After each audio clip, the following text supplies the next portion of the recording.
அனைவருக்கும் வணக்கம். ஒரு 20 வயசு இளைஞராக இருக்கும்போதே புரட்சித் தலைவர் எம்ஜிஆர் அவர்களை நம்பி அவங்களுடைய மன்றத்தில் சேர்ந்தவர். அந்த சின்ன வயசுலேயே எம்எல்ஏ என்ற ஒரு பெரிய பொறுப்பை ஏற்றவர். அதுக்கப்புறம் அவருடைய அந்த பயணத்தில் அந்த இயக்கத்தின் இருபெரும் தலைவர்களுக்கு ஒரு பெரிய நம்பிக்கைக்குரியவராக அரசியல் களத்தில் இருந்தவர்.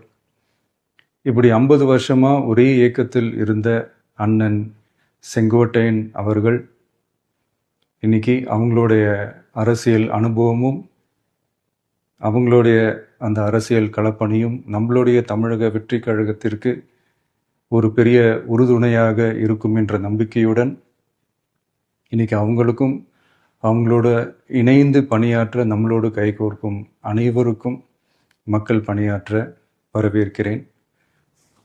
நல்லதே நடக்கும், நல்லதே நடக்கும், நல்லது மட்டுமே நடக்கும்.